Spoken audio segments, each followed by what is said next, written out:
El precio de los carros sigue subiendo año con año y cada vez es más difícil definir cuál es la mejor relación costo-beneficio. Pero si tu presupuesto se encuentra entre los 350,000 pesos mexicanos hasta los 517,000 pesos mexicanos, entonces el Nissan Sentra puede ser el sedán compacto ejecutivo que estás buscando.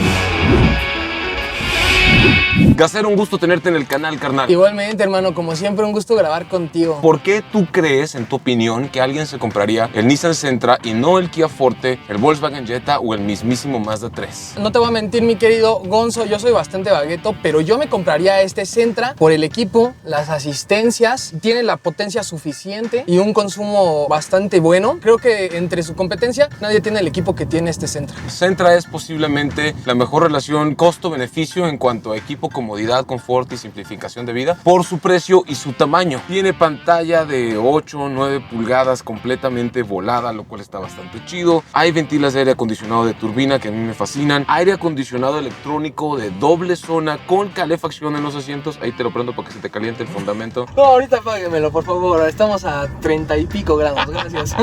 2 puertos USB aquí abajo, uno C y otro tradicional. Me hubiera encantado que tuviera un cargador inalámbrico. Sin embargo, no lo voy a satanizar por eso. Llave presencial, encendido con un solo botón, transmisión automática con modo drive, modo low. Aquí abajo en el puño de la palanca tenemos esta rayita, esto es un botón. Lo presionas y allá arriba en el clúster de instrumentos se pone una S. Eso quiere decir que el vehículo está en modo Sport. ¿Jala o no jala más duro en modo Sport? No, sí jala más duro, sí jala más duro. Tiene una respuesta mucho más agresiva. Lo que sí es que le recomendamos que si quieren ahorrar combustible, pues no lo presionen, ¿no? Utilicen el modo Sport del Sentra solamente cuando realmente quieran hacer rebases y ese tipo de cosas. Otra de las cosas que destaca un montón del Sentra, además del control de velocidad crucero por allá, vidrios y espejos eléctricos, la comodidad de los asientos que son súper anchos, las cabeceras, es una cabina que está muy bien insonorizada realmente por su precio y el auto se planta bastante bien. 6 bolsas de aire, control de tracción, de estabilidad, todas las características de seguridad activa. Sentra tiene cosas que ni Jetta, ni Forte, ni Mazda 3 tienen. La cámara 360, el sistema de anticolisiones, que a mí se me hace... Frenado semiautónomo. Ese a mí se me hace una gran maravilla y a veces hasta te puede salvar de muchos accidentes, ¿eh? Es una de las cosas que más destacan del vehículo, es como la cuestión de la seguridad activa, sobre todo en sus versiones tope de gama. Motor, aceleración y estas cosas las van a poder ver más adelante en la prueba de aceleración 0 a 100, pero cuéntame, Gacero, ¿te parece que este Nissan Sentra es un auto pequeño? Yo no lo catalogaría pequeño, digo, las cosas han cambiado bastante de hace 10 años para acá, lo que antes era pequeño ahorita es grande.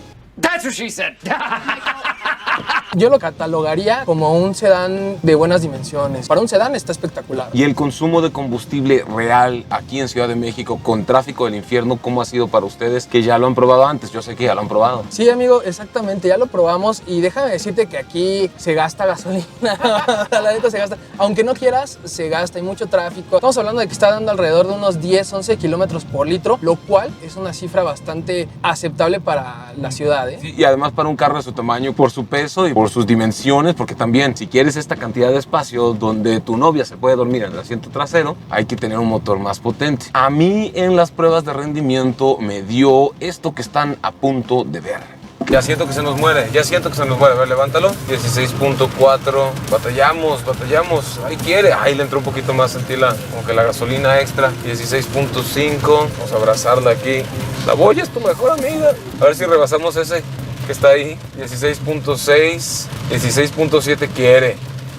1900, casi 2000 metros sobre el nivel del mar, 2 a bordo, aire acondicionado, 16.8, casi 19 kilómetros recorridos con un solo litro de gasolina, ya murió finalmente. Casi 17. Casi 17 kilómetros. 16.8, casi 17 kilómetros. ¿Qué te parece, carnal? Nada despreciable los 16.8. No, la neta es que sí se me hace una muy buena cifra, ¿eh? Yo creo que eso es lo que está dando el Spark de nuestro buen amigo Inge aquí en la ciudad. Entonces, la neta sí está espectacular. Claro, esto fue en condiciones cuidadas, yo conduciendo como el abuelito que soy, así. Pero dime, Gacero, ¿qué le cambiarías tú o qué le pondrías o le quitarías al Nissan Sentra para hacerlo más a tu gusto? ¿O cuál es la versión del Sentra que te gusta más? Obviamente soy turbo lover, amo los turbos, me encanta el SR, el Nismo también lo manejamos y me fascinó. Este se me hace más cómodo, su propósito es diferente. Yo lo único que le agregaría una ventana panorámica, algo más grande. Para poder empinar el asiento y poder ver las estrellas. Para poder ver la lluviecita, imagínate, te estacionas ahí en el campo. De ahí en fuera se me hace un carro bastante completo. El turbo turbo no lo necesita porque la neta la potencia es bastante aceptable, entonces yo no le cambiaba nada más que eso. Pero tú, mi querido Gons, ¿qué le cambiarías? ¿Y cuál es tu versión favorita del Sentra? Me gusta la versión más básica con transmisión manual, porque la automática está más diseñada para ahorrar gasolina que para la deportividad como tal, aunque el modo Sport le ayuda. Y por otro lado, me gusta la versión tope de gama porque es la versión que ya incluye todas las asistencias activas de Nissan Intelligent Mobility que tú decías, como la mitigación de colisión frontal, el frenado semiautónomo, el control de velocidad crucero adaptativo, la asistencia de preservación de carril, alerta de abandono de carril, la cámara 360 y todo este tipo de cosas que regularmente solo ves en carros mucho más costosos. Si comparamos el Sentra con Forte, con Jetta o con Mazda 3, creo que Jetta y Mazda 3 podrían tener motorizaciones más potentes, aún desde sus motores base. El Jetta también, la versión de entrada me gusta bastante, igual manual, 1.4 turbos, 150 caballos, 180 libras-pie de torque. 180 libras-pie de torque. También el Mazda 3, el de entrada, trae más potencia, 180 más o menos caballos, ahí no estoy seguro más o menos de las cifras. 186 caballos y 186 libras-pie de torque, sí, y también es un 2.0. El Mazda 3 Signature El más equipado. El más equipado, que cuesta más o menos lo mismo que este, trae el motor 2.5 litros y es un motor más grande, turbo de 227 caballos de fuerza, 310 libras-pie de torque. Impresionante, brutal. Es un monstruo. Sí, pero es un monstruo que también, como becerro, bebe más gasolina. ¿Qué es lo que estás buscando? Si estás buscando como más desempeño, sí hay carros que te dan más desempeño que el Sentra, seamos francos. Como Mazda 3, por ejemplo, por la misma cantidad de dinero que cuesta el Sentra tope de gama, te puedes llevar el Mazda 3 Turbo con un motor más grande y para muchos las líneas y la sofisticación de Mazda. Pero, ¿por qué no se vende tanto el Mazda 3 como se vende el Sentra? El Sentra es el más vendido por eso, porque es la combinación perfecta, es el balance perfecto entre asistencias, tecnología, comodidad, potencia. No le pide nada, ¿eh? Oye, mi querido Gons, pero ¿a ti qué te dice la gente? Esa es una excelente pregunta y vamos a la sección de preguntas y respuestas. Carlos Sotelo nos pregunta, ¿qué conviene más, el Versa tope de gama o el Sentra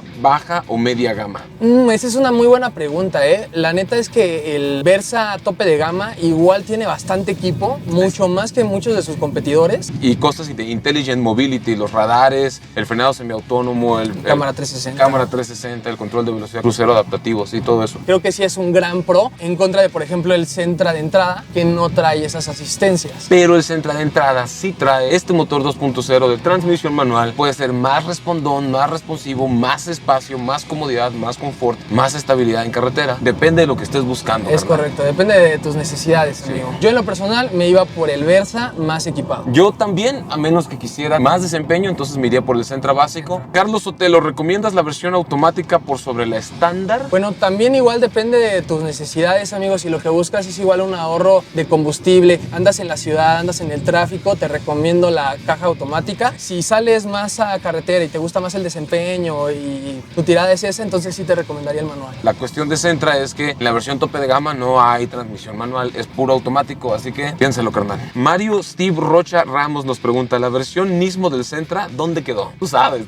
Sí, amigo, la verdad es que eso sí me dolió de Nissan, ¿por qué? ¿Por qué se fue? Esto ya no es divertido, es triste. Te voy a decir lo que tenía, era un 1.6 turbo y manual, con los asientos en alcántara, delicioso, me encanta. Esa yo creo que sería mi versión favorita del del Sentra, perdón, y sí me gustaría que Nissan la sacara en algún futuro por lo menos. Nissan, si nos estás escuchando, por el amor de Dios, danos el 400Z, pero también danos el Sentra Nismo. Por favor. Por favor. Aunque tenemos la versión SR que nos da el motor 1.6 turbo, sin embargo no es manual. Crow ZZZ, tengo un Sentra SR 2021 y no tiene el cierre automático de seguros. ¿Es el mío el defectuoso o no tiene? No sé si lo tenga o no, pero tan sencillo como descargarte la ficha técnica para ese año y ahí lo vas a poder saber. O probablemente en tu manual, ¿no? O seguramente en tu manual. Ajá. Pues eso es todo, carnal. ¿Qué te parece si vamos a ver la prueba de aceleración 0 a 100 que hicimos en Durango? Oh, pues vámonos, vamos para allá. A pegarle.